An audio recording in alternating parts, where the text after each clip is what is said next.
Mutiara Ramadan. Pembahasan kita terkait hadis-hadis yang berkaitan dengan bulan suci Ramadan yang hari ini kita tekuni, yang hari ini kemudian kita jalani. Ada beberapa hadis yang kemudian perlunya kita fahami bersama dan kita tahu bersama agar kemudian tidak bermudah-mudahan menyandarkan hadis kepada Nabi Shallallahu Alaihi Wasallam, padahal itu bukan hadis dari Nabi Shallallahu Alaihi Wasallam. Hadis-hadis palsu dan doif seputar Ramadan. Ikhwatan iman azani Allah wa iyyakum. Hadis kedua yang kemudian kita sebutkan pada pertemuan kita di kesempatan ini adalah hadis juga yang masyhur, yaitu hadis dari Abu Hurairah radhiyallahu anhu qala Rasulullah sallallahu alaihi wasallam, Nabi sallallahu alaihi wasallam bersabda, "U'tiyat ummati khamsu khisalin fi Ramadan."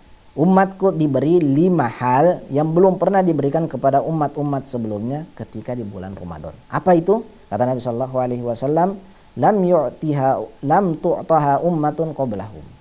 Ini tidak diberikan kepada umat yang lain, tidak kepada Musa alaihissalam, tidak kepada Isa alaihissalam, atau kepada Nabi Nuh alaihissalam, tidak. Yang pertama adalah khulufu famis shaim atyabu 'indallahi min rihil mis. Bau mulutnya orang yang berpuasa itu lebih wangi di sisi Allah Subhanahu wa taala dari kasturi. Kemudian tustaghfaru lahumul malaika hatta yuftir. Akan dimintakan ampun oleh para malaikat sampai ia berbuka puasa. Ini yang poin kedua. Wa yuzayyinullahu azza wa jalla kulla yaumin jannatahu. Setiap hari Allah Subhanahu wa taala memperindah surga di bulan suci Ramadan. Kemudian summa yaqul, sampai kemudian Allah Subhanahu wa taala mengatakan, yushiku ibadis shalihan ayyulqa indahum al-mu'nah wal adha wa yasiru ilai. Hampir-hampir kata Allah Subhanahu wa taala, hambaku itu mencampakkan kesulitan dunianya dan kemudian mendatangimu wahai surga. Wa yusafqidu fihi maraddatus syayatin, dan diikat serta dirantai para syaitan. Fala yakhlasu fihi illa ma kanu yukhlisuna ilaihi fi ghairihi. Orang-orang yang keempat ini, kata Nabi sallallahu alaihi wasallam dalam riwayatnya Imam Abu Hurairah ini, hal yang kelima adalah mereka mendapat ampunan di akhir malam. Dan ada yang bertanya kepada Nabi sallallahu alaihi wasallam bahwa apakah itu terjadi di malam Lailatul Qadar? Maka kemudian kata Nabi sallallahu alaihi wasallam, bukan. Namun pelaku kebaikan akan disempurnakan pahalanya selesai menyelesaikan amalan yang dia lakukan di siang hari. Malamnya dia disempurnakan amalan. Ini adalah poin-poin, 5 poin yang disebutkan oleh Nabi Shallallahu Alaihi Wasallam dalam hadis ini. Tetapi kemudian ulama mengatakan hadis ini diriwayatkan oleh Imam Ahmad, Imam Al-Baihaqi juga dalam Syu'abul Iman, dari jalur Hisham bin Muhammad bin Al-Aswad dari Abi Salamah bin Abdurrahman dari Abu Hurairah. Apakah ada masalah dalam riwayat ini? Inilah yang kemudian dijelaskan oleh para ulama bahwa Hisham bin Abi Hisham, beliau adalah Hisham bin Ziyad Al-Quraisy Abdul Muqaddam, dan dia lemah hafalannya. Dilemahkan oleh para ulama. Di antaranya adalah Ibnu Hibban berkata tentang Hisham bin Abi Hisham, beliau mengatakan bahwa meriwayatkan riwayat-riwayat palsu dari perawi yang thiqah tidak boleh berhujjah dengannya. Dia banyak meriwayatkan hadis-hadis palsu. Hisham bin Abi Hisham.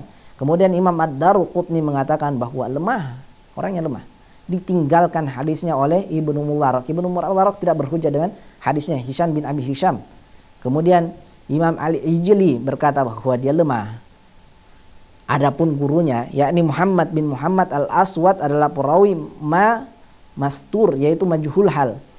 Siapa gurunya? Dia adalah Muhammad bin Muhammad Al-Aswad, adalah perawi yang tidak diketahui bagaimana kondisinya, bagaimana dia, apakah dia adil, apakah dia adalah orang soleh, atau kemudian yang lainnya. Ini kemudian masturul hal yang disebutkan oleh para ulama. Riwayat ini ada penyertanya yang diriwayatkan oleh Imam Al-Baihaqi dalam Syu'abul Iman dari hadis Jabir bin Abdullah. Pada sanadnya ada rawi yang bernama Haytham bin Al-Khawairij yang tidak dikenal sebagaimana yang disebutkan tadi. Kesimpulan terhadap hadis ini, ikhwatal iman azani Allah wa yakum, juga bahwa ini ternyata adalah hadis yang lemah, yang dilemahkan oleh sejumlah ulama. Di antaranya Syekh Albani mengatakan bahwa hadis ini sangat lemah. Kemudian Syekh Syuaib Al-Arnab juga menyebutkan bahwa hadis ini sangat lemah. Perlu diperhatikan bahwa ketika dinyatakan hadis itu lemah, maka di sana ada riwayat-riwayat yang lain yang sahih yang bisa semakna dengannya. Contohnya adalah hadis dalam riwayat Imam Bukhari dan Imam Muslim dari Abu Hurairah radhiyallahu anhu, Nabi mengatakan bahwa likhulu fi famis shaim atyabu indallahi ta'ala min rihil misk.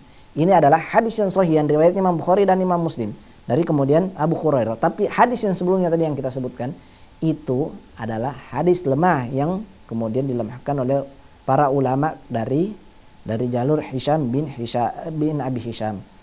Ikhwatal iman azanallahu wa iyyakum. Ini adalah dua hadis yang sudah kita sebutkan di pertemuan kita di kesempatan ini, dan semoga menjadi koreksi bagi kita semua agar kemudian tidak menggampang-gampangkan bahwa hadis ini kita sandarkan kepada Nabi SAW.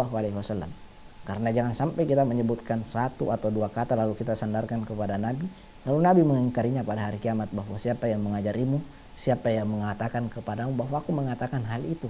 Bukankah kita berdusta atas nama Nabi SAW saat kemudian kita tidak tahu dari mana hadis ataupun kemudian sunnah-sunnah yang kita amalkan, sementara kita tidak tahu bersumber dari mana hal ini. Inilah yang kemudian kita bahas di pertemuan kita di kesempatan ini, dan kita berjumpa di kesempatan yang lain untuk kemudian membahas beberapa hadis lagi yang berkaitan dengan seputar Ramadan, tetapi sebenarnya hadisnya tidak bisa dijadikan hujjah. Hada wa nasallahu yanfa'ana bima sami'na, aqulu qouli hadza wa astaghfirullah li wa lakum. Assalamualaikum warahmatullahi wabarakatuh. Ramadan 1444 Hijriah. Raih pahala di bulan mulia.